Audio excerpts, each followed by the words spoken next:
It's a very special privilege to me today to be able to introduce our luncheon speaker, which I think you'll understand.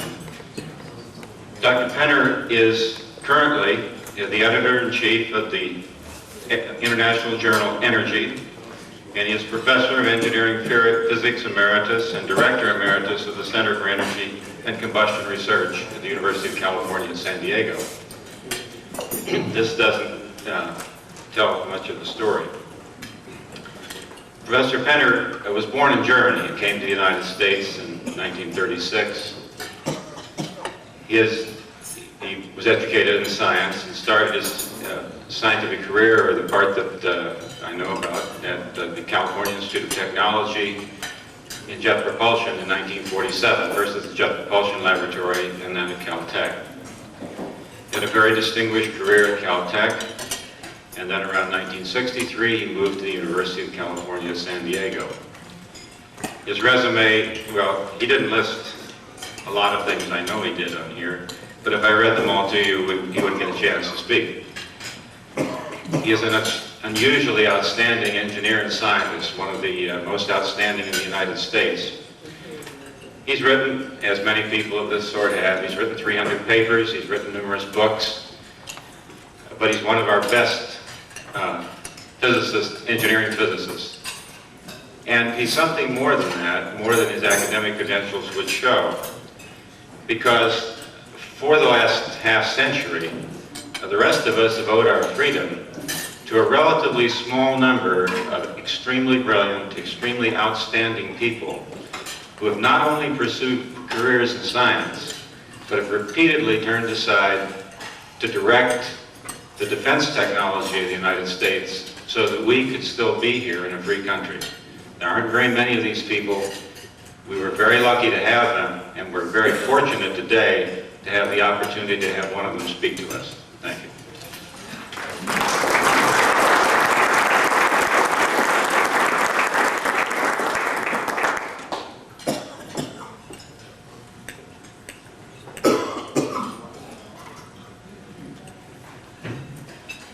Thank you very much, Arthur. I really appreciate the opportunity to speak to you today. In his opening remarks, Arthur said that all the troublemakers are here today. Ever since I heard that, I've been trying to figure out how I got to be a troublemaker. It took me about 2 hours, but I think I'm there now. I can explain it, and I will explain it very briefly.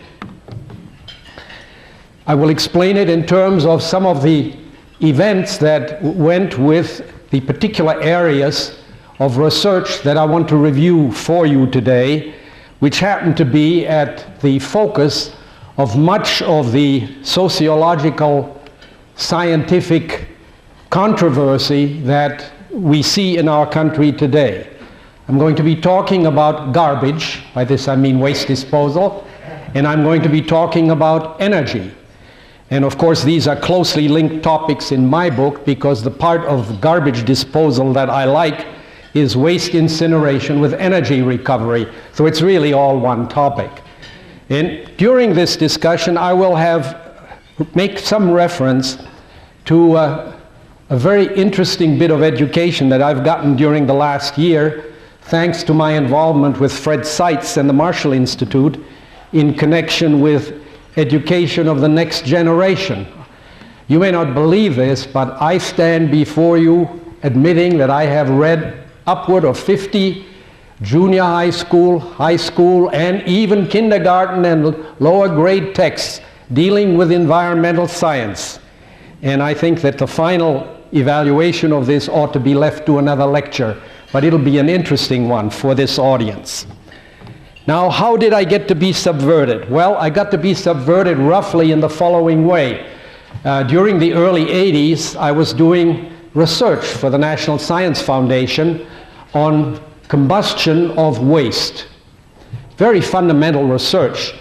We were looking, in fact, at mechanisms of formation of dioxin and furan congeners. Now, those of you who are cognoscenti in this field will immediately perk up and recognize the threat imposed by these two words, because we know that dioxins in the environment are supposed to be a major health hazard, and that there is no ailment known to man that can't be directly attributed to municipal waste incineration. So the logic goes. Well, after doing this sort of research for a few years and then chairing some studies for the National Science Foundation on research relating to waste incineration, and in particular including monitoring emissions from waste incinerators, I joined the Ogden Corporation Board of Directors. This has had a great deal to do with my education, because this company has a subsidiary that is the primary builder of municipal waste incinerators in the United States. In fact, 40% of the municipal waste incineration accomplished today in the United States is done by this subsidiary. And this motivated me in turn to start going to these local hearings where there were discussions about whether an incinerator was good or bad. And I don't have to tell you that this was sort of a baptism by fire, because I had never before encountered Greenpeace and Friends of the Earth and other people who know so much about what one additional molecule of dioxin in the fatty tissue of a human would do, and what the disastrous consequences of building even one more incinerator would be. If you want to get a very good update on this, read Barry Commoner's current paper on why we must abolish all of the incinerators around the Great Lakes region. Well, I got some idea on the kind of troubles that were ahead when I was asked by no less an agency than the California Integrated Waste Management Board. Now, Integrated Waste Management Board means to me that you look at the whole system, the integrated system, you do the best possible job you can, and develop a program for waste management in California. I was called the chairman of a panel of experts on this subject. To my amazement, I found on the first day, when we discussed this program with the people who manage waste incineration in the state, that waste incineration was a forbidden topic. It could not be included. That was part of the education. The rest of the education came as we prepared the article, and I learned all sorts of interesting things from the participants. I'll never forget one discussion which we had with members from Greenpeace, and they were making some what I considered to be pretty fantastic proposals. And I called on one of these gentlemen and I said, "Would you please tell me how you implement what you just suggested?" And he looked at me and he said, "I'm not an engineer, I'm an advocate." That was the end of that discussion. Well, I still have an involvement in this activity, a current involvement in this activity. That's an NRC committee that is looking at health effects of waste incineration. Since this study is not completed, I won't say anything about the output of that or the possible output of that. Now let me begin by asking a simple logical question. What do you expect from a waste disposal system? Well, landfills are one kind of an answer. Incineration is a completely different answer. Incineration should do all of the following. Carcinogenic, mutagenic agents should be reduced to levels below which there is no ascertainable direct hazard to people and animals, and no possible long-term indirect hazard through the food chain. We'd all agree on that. Next, the volume should be reduced, because landfills are pretty unsightly structures. They are certainly not sterilized. What can we do with incineration? We can reduce the volume by upward of 90%, and what is left over is essentially a sterile, non-reactive mixture, if it's done right. And from this sterile, non-reactive mixture, and of course also before, we may abstract materials like metals and so forth and recycle them. Now, that's not enough. A good waste incinerator should do one more thing, and here I go back to my primary interest, energy recovery. Much of the waste stream is biomass, which was grown by taking carbon dioxide out of the atmosphere. I should have the right to put it back in because it's a short-term cycle. It's not like the geological times that it took to manufacture fossil fuels. In fact, there is an internationally agreed upon agenda that biomass is a desirable, renewable energy source. So I want energy recovery with waste incineration. And when I put all this together, and if I do it right, then I have a wonderful way of disposing of waste and, in a sense, recycling the biomass back to carbon dioxide and water from which it came and making energy in the process. Sounded to me like a totally virtuous idea. But this idea somehow falls in conflict with what are the three cardinal R's of sustainability. What is sustainability? Sustainability means reduction, reuse, and recycling. And if you do reduction, reuse, and recycling, those are the three R's. You do those properly, there is no waste at all. This is what I have learned from people who are on this 3R binge, according to which anything that doesn't conform to it, like incineration of municipal waste, is a travesty against humanity. Now, what about the large implications of this tenet, which I think really was born very cleverly from the tail end of our industrial enterprise? If you went to someone and said, I now want you to build me a green car. Now, by a green car, I don't mean a green painted car. I mean a car manufactured out of totally renewable materials, totally recyclable, totally reusable. You'd immediately have a tremendous conflict with the entire automotive industry. I have seen one of these green constructions, by the way. I have to tell you about it. It's a green shoe. The green shoe has an eco label in Europe. It has 159, if my memory serves me right, design constraints. It's a wonderful shoe. There is no part in it that comes from an animal. It's all completely reusable. It's somewhat expensive, and maybe you can walk in it even. I don't know. But there is the green shoe. But instead of attacking the industrial system one at a time, which is obviously very difficult to do, you can take care of the whole business by saying that at the tail end, you can't have anything come out anymore. That's really a very simple solution. And when you put it that way, then you are with the three R's. Now let me be serious and come back to municipal waste incineration. The EPA just recently accepted what are called maximum achievable control technologies for these systems.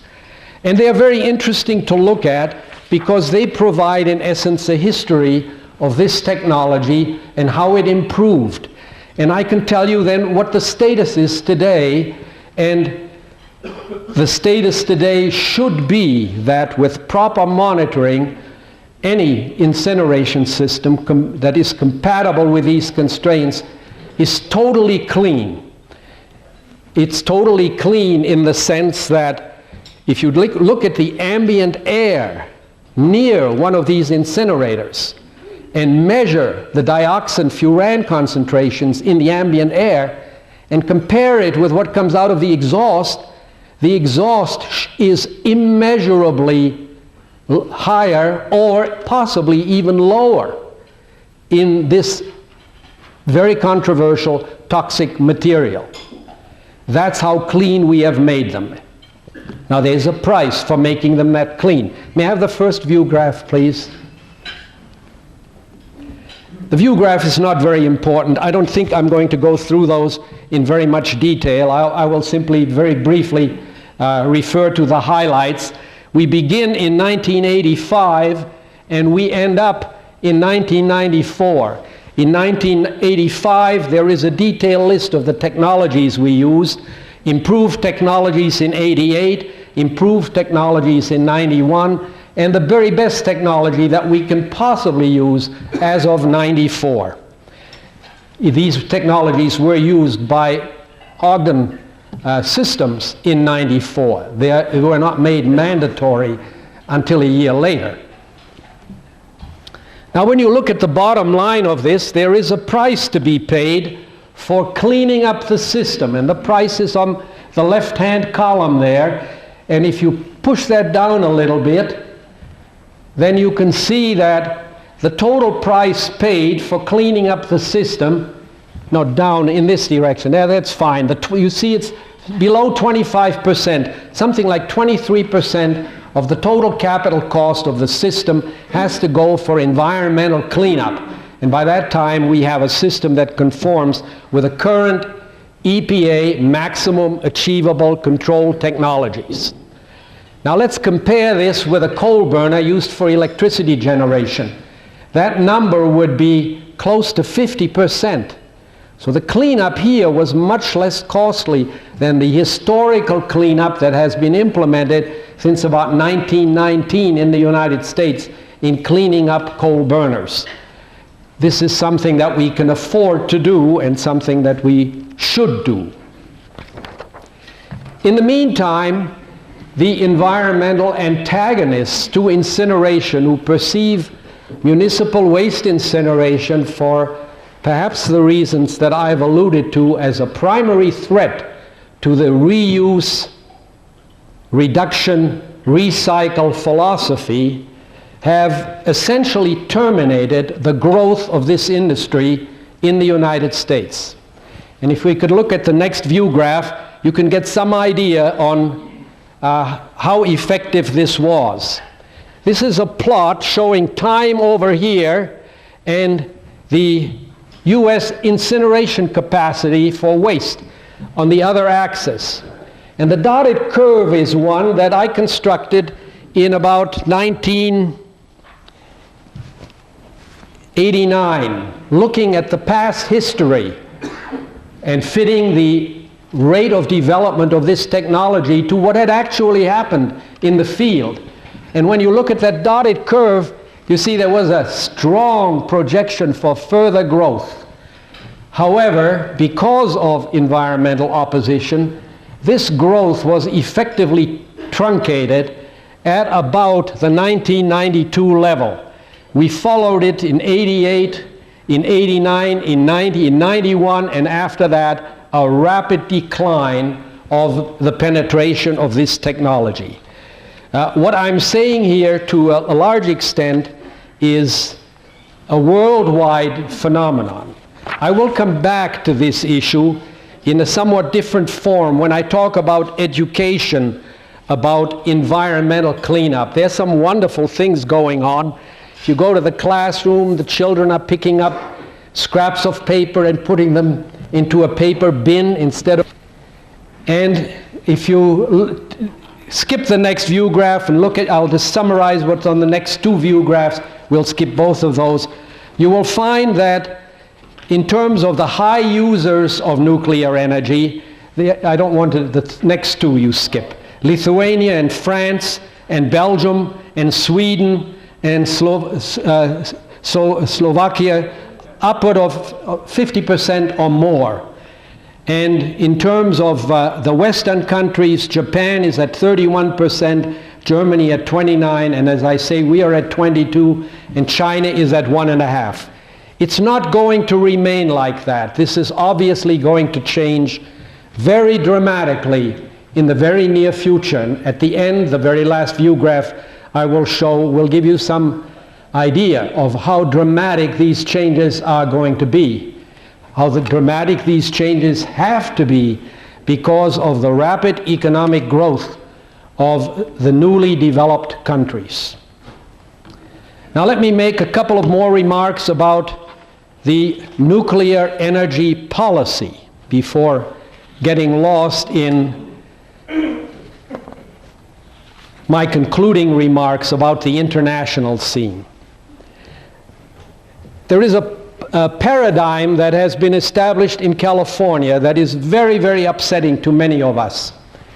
An example of this is an example of what happens when you have an anti-nuclear public utility commission and when you have utility executives who are looking at the near-term bottom line, as they must, I suppose, in order to survive or in order to earn the near-term gratitude of their shareholders. I think that's the right way to put it.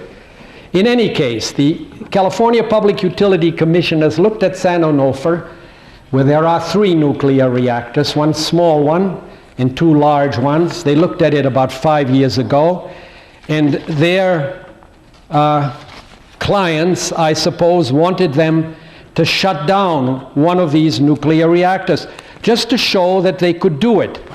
So they picked the 460 megawatt reactor. They left, for the time being, the 2 1160 megawatt reactors alone. Now, as nearly as I can reconstruct the story, what happened was they went to the utility executives and they made them a proposition. They said essentially the following: you shut these down, in 3 years we'll give you full cost recovery.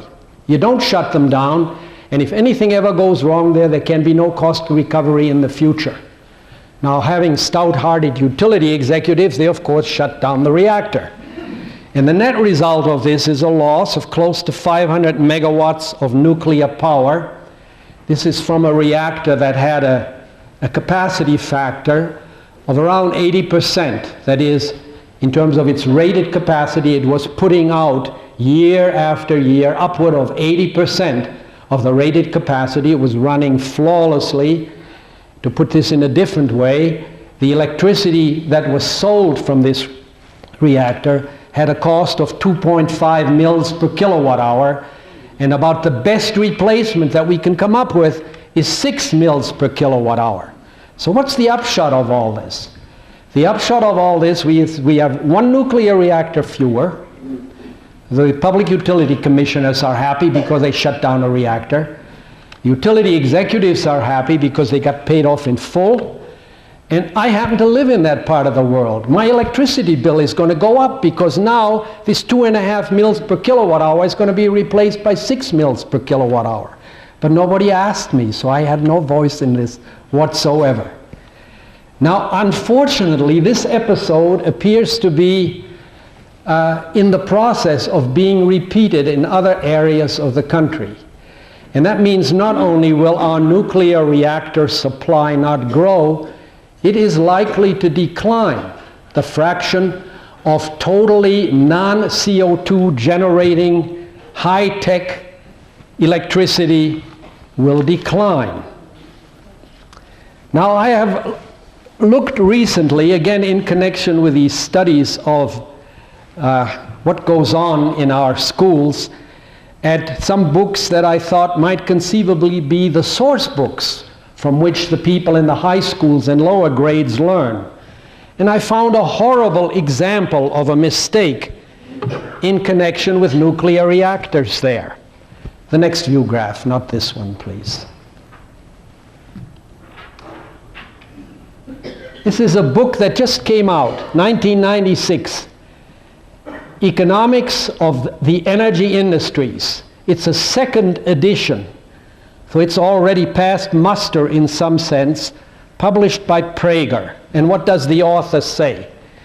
The author says nuclear energy is economically non-viable. Why? He plots time along this axis. It goes from 1951 to 1995-96. And then he has the capacity factor, as he calls it. Let me say again what the capacity factor is. If you have a 1,000 megawatt reactor, let me take a simple example. It doesn't exist, but for an example, it's fine. If you have a 100 megawatt reactor and the capacity factor is 80, then you are generating, on average, steadily and dependably 80 megawatts from this 100 megawatt design reactor. And the author plotted data, actual data. Do you see them beginning in 1951, the squares that go all the way up to the top there? And you can see that they started out with a very low number. I don't know where he got that number. And they go up to a very high number. And then he drew a straight line through there, and he says the average capacity factor of a nuclear reactor is 60%. And on that basis, he then concludes that nuclear reactors won't hack it because they cost too much money, they are too costly. Now that is a terrible misinterpretation of scientific data here, or engineering data, and a terrible implication to draw from a misinterpretation of engineering data. And so I'm not surprised when I refer to a typical high school text on nuclear energy at what I read. I read a little bit about how nuclear reactors function. That's usually done pretty well. And then there comes a discussion of Chernobyl. There is a newspaper clipping reproduced on the Chernobyl accident. By the time I get through reading it, I think Chernobyl must have been in the central part of the United States. And then I look further and I see that this is typical of reactors in general, which of course it isn't. This is a terribly misplaced example of a nuclear reactor. And then there's a little paragraph on 3 Mile Island where nobody was hurt. And that's sort of the end of the story of nuclear energy. The numbers that I showed you, 75% of total generated in France, large numbers in Japan and in other countries, they're not part of the educational program at all on nuclear energy. But this is a part of the program that you can't get high enough capacity factor to make them competitive. And my usual conclusion after an observation like this is that the people who are to blame for that kind of mistake in the textbooks are all of us, because this is an area where we are simply not involved, and we should be involved, because we're talking about now the perspectives and the views of the next generation, and they are too important not to be trained adequately. So that is a horrendous current example of what's wrong with the message. Now we heard this morning a little bit about how we are going to stabilize CO2 from Sally Bal-Yunis. I'd like to make an appendix to that one that I think will tell you that no matter what we do in the context of the global scene, it's completely irrelevant anyway. And I'd like to have the next view graph to show you those data. Well, this one I don't. Oh, this is just from the Nuclear Energy Agency giving the unit capacity factors for the US reactors on the average.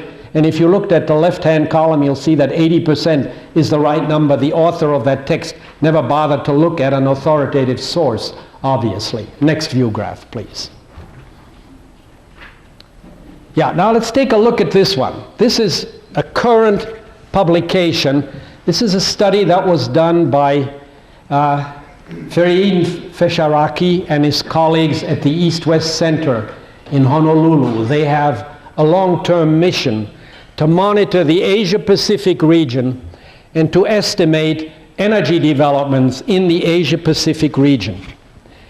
And what they did is look at the economic development in this region and then add up all the countries in this region and how their economic growth is progressing and is likely to progress, and then extrapolate it to the year 2010.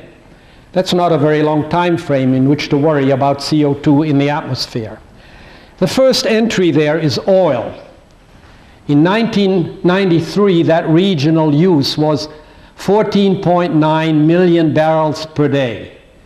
The number in parenthesis on the right-hand side is the US number for 1995. That's just a little bit less than our use in 1995, which was 17. Then they project a growth rate of 4.1% per year, which will get them to about 19.8 by the year 2000, after which they project a slower growth rate. These are moderate growth rates of 3% per year. If you remember that these energy growth rates are generally very tightly coupled with economic growth rates. So these are not outlandish numbers. And you can see that by the year 2010, there will be about 27 million barrels per day of oil used in that region. And that may be contrasted with a regional production of 6.5 million barrels per day, which says they're going to be importing about 20 million barrels per day, which says to me I should go out and buy some oil company stocks because they're going to be buying a lot of oil in that region. Then I look at natural gas, which is going to grow to about 16 teracubic feet per year compared with our current use, which is roughly a third of the worldwide use of 22.3. There doesn't seem to be a calamity there. But then I look at the coal line. Look at that coal line. They are already using close to 1.7 billion metric tons per year. We are using 0.7 billion metric tons per year. They're already using double what we use. This is a region that is rich in coal. And it is clear that they're not going to go for the for escalating further the enormous cost that is implied by this use growth for oil. They're going to use their own indigenous resources. They're going to be using coal. And at a moderate growth rate of 3.7% per year, by 2010 they're going to have 3.1 billion metric tons per year of coal use in this region alone. And that is more than 4 times what we use. And even if we cut what we use 80%, in a global sense, that's going to make no difference at all, because you can see that the newly developed countries whose economic growth is now on a very fast rise are going to be energy consumers that is required by the new economic growth. So we are going to have to be able to cope with something very, very much larger than is implied by all these wonderful conventions and all these wonderful agreements that we make there, which don't allow for the fact that in the parts of the world that are economically behind, there's going to be enormous energy growth. Also, the electricity growth will be very rapid. Much of this coal will no doubt be used for electricity generation, and their total output capacity by 2010 will be more than double ours. I think that's a pretty much inexorable scenario. If you want to see this paper, by the way, by Fesharaki, this appears in the October issue, October 1996, this year's issue of Energy, the International Journal. Well, I hope this gives you some perspective on energy problems, a little bit on renewable energy, and how I got to be what Arthur calls a troublemaker. Thank you.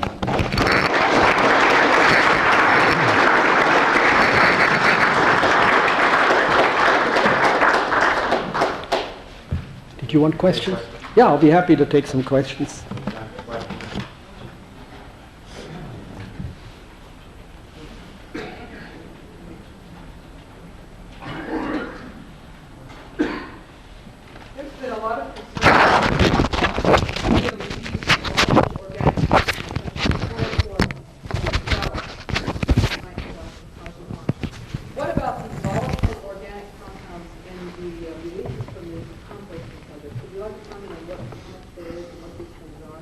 Well, these VOACs, they are obviously a problem.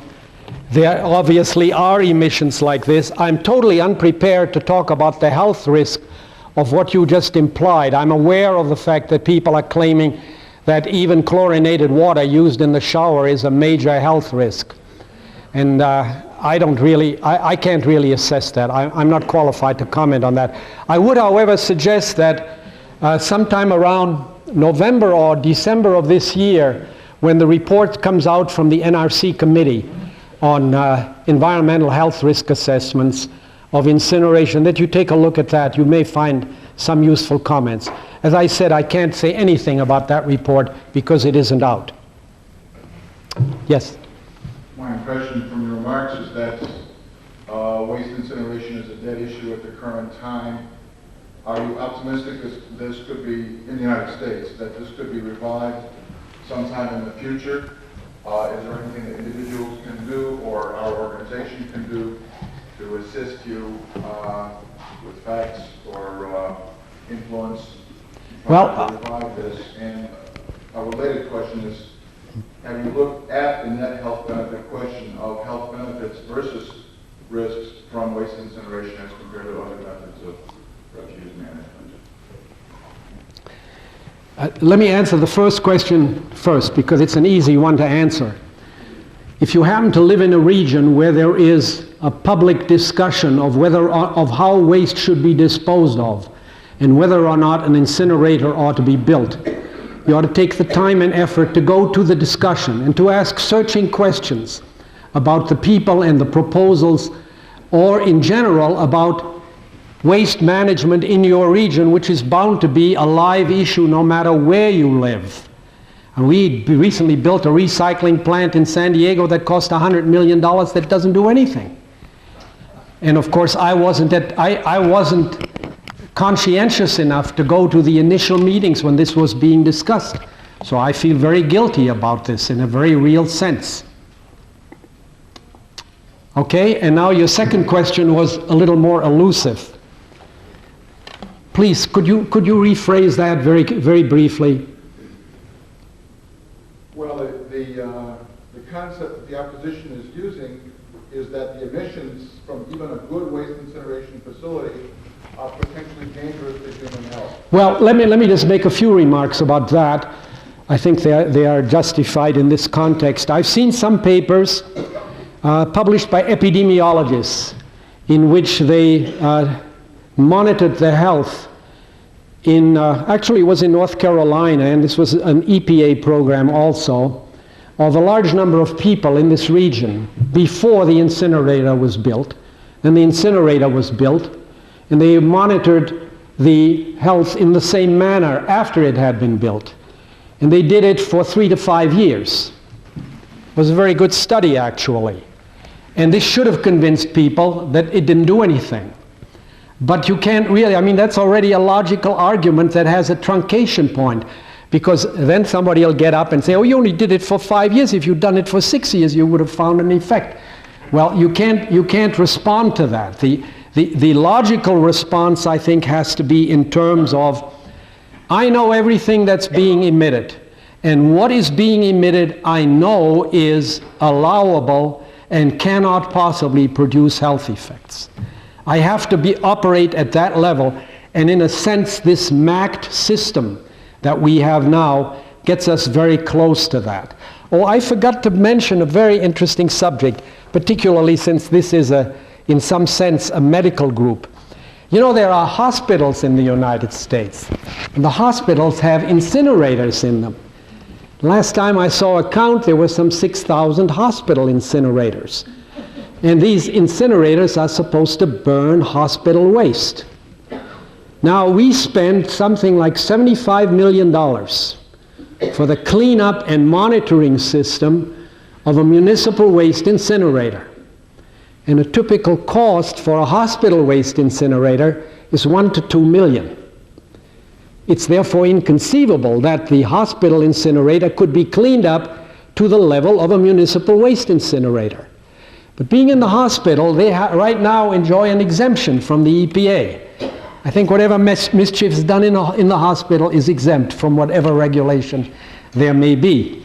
In the meantime, we know how to dispose of medical waste very, very elegantly and very effectively. It's been done in Munich, Germany for some years, and it's been done in Marion County, Oregon, by our company for some years. And that is, you take all the medical waste, you put it in a box, you ship it down to the nearest municipal waste incinerator, and you put it into the incinerator together with the municipal waste. Now you are using this enormous cleanup system and monitoring system that is already in place. This idea, by the way, as logical as it may seem to some of you, is anathema to the people who hate incinerators, because now not only are you proposing waste to energy recovery, You're even helping out the medical establishment by cleaning up their mess. So there is a problem there, but it's not a logical problem. It should be done that way. The two systems that I refer to, I know the performance of those systems. It's been a totally satisfactory way of doing business. You had a question? First, I don't know if you mentioned the name of the nuclear plant that was decommissioned. You were talking about. San Onofre. It was San Onofre Unit 1. I missed that. Were the people there adequately informed that it was going to raise their electricity costs by more than double?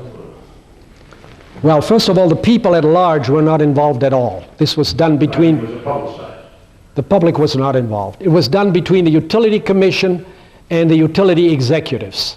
Did the utility executives know exactly what they were doing? I would hope so. Otherwise, they're getting overpaid. Did the utility commissioners know what they were doing? The public utility commissioners know what they're doing? I'm not qualified to answer that.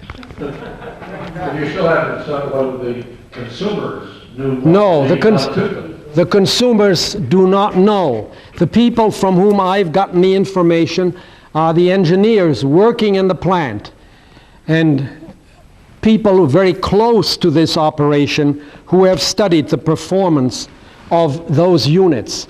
I do know that the new power that comes online costs between 5 and 6 mils per kilowatt hour at best. On the incineration, I noticed on the chart that the UK, for example, has 70% landfills. Is this? I think they both went up. He's trying to fix it, but he talked about it. Yeah, the reasons why these different countries... Pardon me. In Japan, which has... I don't quite understand. The UK is an island. I wouldn't think it has that much landfill area available. Still a 70% landfill. Japan has limited area. It has very little in landfills. Right. This country has an enormous area for landfills. The county where I live, we have an incinerator which is underutilized and costing us money because it's a lot cheaper to use landfills. Which county is that? Montgomery County, Maryland. There's a new incinerator being built in Montgomery County. It's in operation, and there was just an article the other day that they're, they can't get enough waste to keep it operating anywhere near capacity because it's so much cheaper for, even though the county has raised its landfill fees, it's cheaper to cart the garbage up to Pennsylvania than to dump it in Montgomery County. Well, but you see, you're referring there to two problematic issues. One is the interstate shipment of waste, which is currently allowed, which was periodically disallowed, and how that's going to play out in the long run, I don't know. The second statement, there's an assumption in what you say. You didn't read the poem. The landfills are no good. They are really very unsightly and very undesirable, large, long-term misuses of land. Well, that's your opinion? That is my opinion, yes. But some people disagree.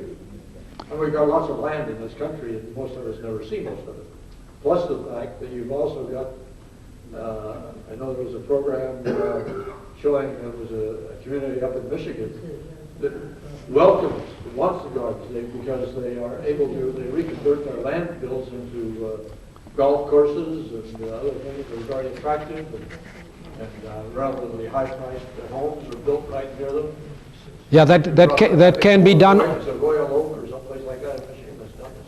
Yeah, that can be done over the long term after the landfills no longer emit methane and after all the digestible material has decayed. They stabilize in time. 30, 40 years later, they may be okay.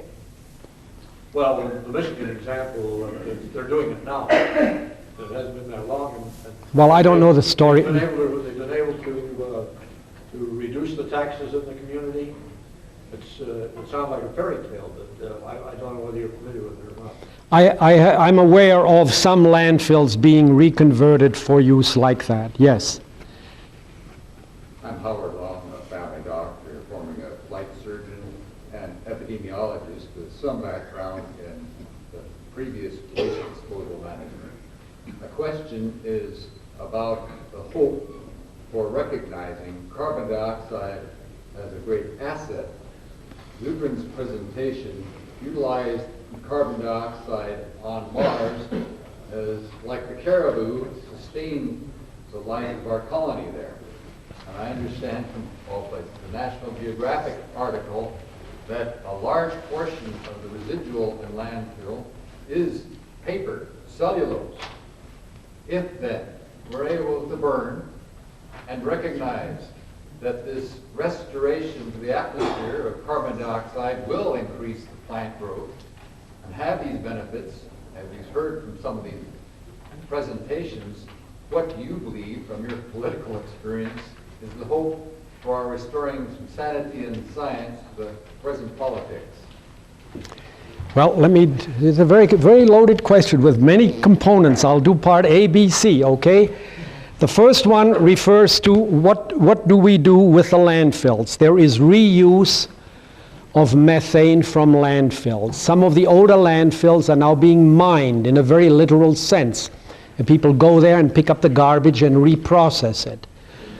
Then as far as the CO2 emission with generation of power is concerned, there is an international research program, particularly fostered by the Japanese, I must say, to learn how to use the carbon dioxide from the emission stream in technologically viable programs. In fact, just a year ago in Tokyo, there was the second international conference on carbon dioxide utilization and energy minimization. It has not yet been published. It will be published probably by the end of the year. And the idea here is not to just let it go up the stack, but to cook up some new technical scheme, like combining a coal plant with a solar plant and picking the CO2 out of the stream and reacting it with a metal. So there is this in progress. There's no technology that you can go out and buy on this. This is a large-scale international research agenda with people all over the globe looking at a long-term solution to CO2 emission that does not require the shutdown of fossil fuel plants, but instead implies the utilization of the emitted CO2 for energy recovery, for chemical processing, for economic gain. Okay? Now, as far as having a hasty program to get more CO2 in the atmosphere, I can't see the point of that, because we're doing a pretty good job of getting more CO2 into the atmosphere anyway. And if you remember these fossil fuel numbers that I showed you here, that isn't likely to abate for a very long time to come. How would you handle nuclear waste? Well, that's a very long and sad story. We haven't done it, and therefore you can always say you don't know how to do it. The fact is we know how to do it, but we haven't done it. This is one of the great failings of the Nuclear Energy Commission, that they did not see to it, or the Nuclear Regulatory Commission, the NRC, that they didn't insist on doing this 20 years ago. That is a real problem. And I think until we show that we do it, the public won't believe us. Now, Arthur and I know we can do it, but you don't have to believe us because we haven't demonstrated How it. would you do it? Well, that's really a separate lecture on how to manage nuclear waste. I think it would be a very good topic for another meeting of this agency.